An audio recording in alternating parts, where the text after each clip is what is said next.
Eh bien, il est là. Rien ne l'arrête, même les tempêtes. Mais bon, tu nous viens de Saint-Pierre, puis tu nous dis que la route était belle. Ah, la route est excellente, même. Il n'y a pas de vent, c'est ça? Non, il n'y a pas de vent. Alors oui, neige, c'est correct, mais je pense que nos prédicteurs de météo, que ce soit c'est pas partout dans toutes les régions pareil. On nous disait que c'était pire du côté nord, là, du côté de la rive nord, c'est ce qu'ils disaient, Saguenay. Mais ici, là, il faut arrêter d'avoir peur. Là. On est au Québec. Là. Je pense que c'est sûr que si on n'a pas affaire à voyager, on ne roule pas pour rien. Là. Ça, je conçois ça. Mais ce matin, là, ça circule normalement. Puis, ce qu'on voyait aussi. Il s'agit d'être prudent. Ouais. Alors, on a un peu de retard sur notre horaire habituel en raison justement de l'état des routes puis les prévisions de la météo qui sont un peu compliquées. Maintenant, on parle de quoi? Aujourd'hui, on est le 29 février. 29 février. Alors, bon anniversaire aux peu de gens qui sont nés ce jour-là. Alors, on en a trois, un 29 février. Alors, 29 février, dernière journée pour cotiser à vos REER. Bien entendu, il y aura encore aujourd'hui des gens de la dernière heure. Ouais, c'est ça que je voulais te poser comme question.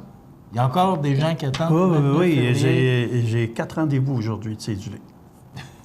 Alors, 4 rendez-vous, mais c'est sûr qu'aujourd'hui, je vais parler avec ces gens pour les inviter à commencer tout de suite à cotiser pour l'année prochaine, de façon à ne pas être pris à la dernière minute. Vous voyez, là, une chose qui semble bien banale. Admettons que ces 3 personnes-là auraient été empêchées complètement de se rendre à leur institution financière parce qu'on aurait eu, exemple, une tempête du siècle. On fait quoi? Bon, Raymond, il y a pas cotiser, pas cotiser. Il y a de quoi qui ne fonctionne pas aussi. C'est que les employeurs ont jusqu'au 28 février pour envoyer les T4, là, c'est encore un T4, c'est encore oui. Les formulaires. Feuillet de renseignement. Formulaire d'impôt pour chaque employeur. La date, c'est le 28 février. Et la date pour cotiser un REER, c'est le 28 février. Aujourd'hui, le 29, là, parce qu'aux 4 ans, on a une journée de plus. Alors, il y a de quoi qui ne fonctionne pas. Tu sais, bon, tu t'informes au niveau impôt, oui, tu devrais prendre 3 000 $. Là, tu sais, il y a des gens qui n'ont comme pas le choix parce que aujourd'hui, Michel, les employeurs rentrent tellement serrés avec les... Je comprends pour le feuillet de renseignement, pour le T4 que l'employeur remet, mais tous les employés reçoivent un talon hebdomadaire avec leur paye ou bi-hebdomadaire. On va penser surtout aux employés de la fonction publique. Eux autres sont payés aux 15 jours. Bon.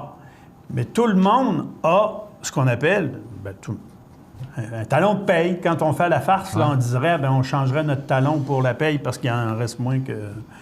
Alors, ce talon de paye-là est cumulatif. Donc, il n'y a pas personne qui a une raison d'attendre son T4. Parce que son cumulatif au 31 décembre, il l'a eu sur sa dernière paye de l'année. Donc ça, c'est un indice.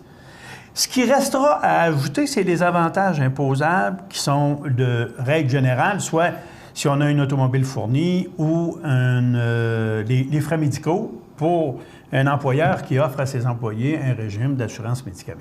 Mais il n'y a pas de raison, honnêtement, là, il n'y a pas de raison pour que j'attende la dernière minute, à moins que je sois une personne qui vive uniquement de ses revenus de rente ou ses revenus d'intérêt, parce qu'on sait qu'il y a certaines maisons de fonds communs de placement qui ont jusqu'au 15 mars pour envoyer leur feuillet de distribution de gains en capital ou de dividendes. Bon, ces gens-là, c'est très minime, là, tu sais, dans la population. Moi, ce que je parle, c'est surtout au niveau des travailleurs. Et si on est prévoyant, on le sait si on va en prendre du REER ou pas, si on veut épargner, que ce soit à l'intérieur d'un CELI ou d'un REER, pourquoi attendre à la dernière minute? Bon, première question que je pose, pourquoi attendre à la dernière minute? Il n'y a pas de raison. Si je prévois prendre 3 000 $ de REER, bien, ça veut dire que je vais mettre 60 $ de côté par semaine. Ouais. 60 $ de côté par semaine, je le mets de côté, puis je fais une entente avec mon institution financière pour qu'elle prélève 60 $ par semaine dans mon compte, puis ça vient de s'atteindre. C'est pas plus compliqué que ça. Puis là, retenez bien une chose, parce que c'est un truc ça, que je pourrais vous donner. Vous pouvez demander à votre employeur, si vous vous engagez à faire ce genre d'opération-là, à prendre votre REER sur le brut et non pas sur le net.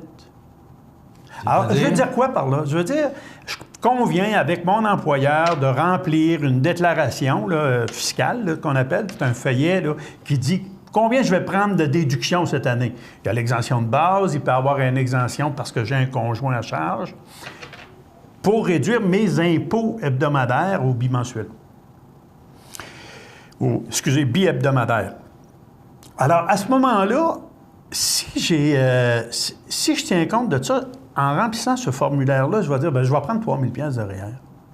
Donc, automatiquement, l'ordinateur qui calcule la paye va enlever le 60 $ tout de suite. Ce qui veut dire qu'à ce moment-là, je ne finance pas l'État, je vais chercher ma déduction tout de suite. Okay. Donc, sur mon net, sur ma paye nette, il ne me manquera plus 60 $. Il va manquer peut-être quelque chose comme 35 ou 40 $. Donc, ça fait toute une différence. Mais pendant ce temps-là, l'argent que j'ai envoyé dans mon REER ne rapporte pas à l'impôt, mais il rapporte dans mon compte, puis j'ai mon net tout de suite. Donc, ça, c'est des choses qu'on oublie trop souvent. Alors, ça s'adresse à tout le monde, tous ceux qui veulent, qui n'ont pas de fonds de pension pour l'instant, qui ne sont pas touchés encore par la règle des RVER qui entrera en vigueur le 1er janvier 2017.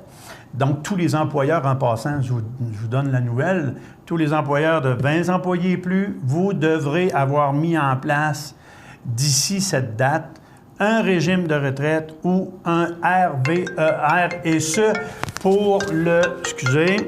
Ah, il y en a probablement, qui vous cherchent, M. Probablement un retardataire. Excusez-moi, mesdames et messieurs, c'est pas poli. Je l'ai oublié. Alors, voilà, il va vous rappeler.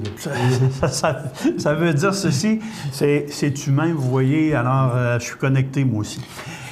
Aujourd'hui, REER ou CELI? Ah, dépendamment de la situation de mon individu, on va prendre le REER. Si c'est avantageux.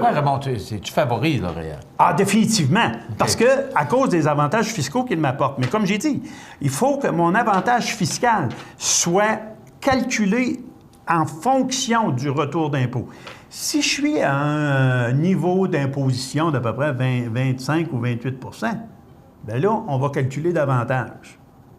Puis aujourd'hui, on dit REER ou CELI. Le CELI se contribue toute l'année au même titre que le REER. Fait que, il n'y a pas de date limite pour le CELI. Là, ce qui est urgent, c'est de savoir est-ce que je vais avoir une déduction sur mon impôt pour l'année 2015, oui ou non. Après ça, je peux décider si ça va être un CELI ou un REER. Là, j'ai à décider aujourd'hui pour mon REER. Je verrai pour le CELI après. Alors, la date limite, minuit ce soir. Alors, ça me surprendrait qu'il y ait beaucoup d'institutions qui soient ouvertes à minuit ce soir. Moi, chez nous, notre bureau, en autant que mes transactions soient enregistrées avant minuit, je pourrais faire le dépôt demain, il n'y a aucun problème. Mais il n'y a pas d'extension. Non, oubliez ça. L'extension, là, c'est pas une tempête qui empêche de circuler là, aujourd'hui. Donc, s'il vous plaît, voyez-y. Vous avez jusqu'à la fin de la fermeture de votre institution financière pour cotiser à votre REER. Ça, c'est la règle. Merci, Raymond. Oui. Bienvenue. OK. Non, puis je voulais te dire qu'en fin de semaine, j'écoutais une émission, puis il y a quelqu'un qui demandait à un conseiller de mon genre, il dit, bon, dans quel véhicule on investit? Bien, c'est toujours la même chose, hein? Ça dépend de votre profil à vous. Il y a toujours des dépôts à terme, c'est des certificats de pauvreté garantis. Là, je vous jure qui sont pauvres, là, à 0,25, 0,50, là, excusez-moi, mais ça fonctionne. Certificat de pauvreté garantie. Oui, CPG. Okay. Certificat de pauvreté garantie. Et le chroniqueur en question, qui est Michel Girard, pour ne pas le nommer, disait, bien, écoutez, il reste toujours de bons fonds équilibrés. Il s'agit tout simplement d'être à l'aise avec ça, de voir votre conseiller et de voir jusqu'à quel niveau, lui, il a une expertise pour vous conseiller dedans. Et allez-y gaiement, cotisez, cet argent-là est pour vous autres. Un jour, je vous parlerai des millénaires, ce qu'on appelle là, les jeunes qui sont venus au monde depuis 2000, comment, ou légèrement avant 2000, comment ils réagissent, les Y, là, face aux épargnes. Alors, j'ai quelque chose d'intéressant pour vous autres là-dessus, vous aurez des statistiques. Et il y avait une question à l'émission Le Trichard l'autre jour, c'est quoi la date pour l'année de naissance pour les Y? Pour les Y, normalement, c'est entre 1990 et 2000. 85. C'est 85? Oui, j'ai appris. Ah, tu l'as retenu, vois-tu? Moi, je ne l'ai pas écouté ce soir-là. J'étais en train d'aller chercher des cotisations. Parce que moi aussi, je pensais que c'était 90 et plus. OK, bien merci Raymond. Bienvenue. On se retrouve la semaine prochaine. La semaine prochaine. Voilà, c'était notre chronique économique. Donc, rappel, aujourd'hui, c'est la dernière journée, il n'y en a pas d'autres. C'est la dernière journée pour cotiser un REER ou un CELI si jamais besoin s'en fait sentir.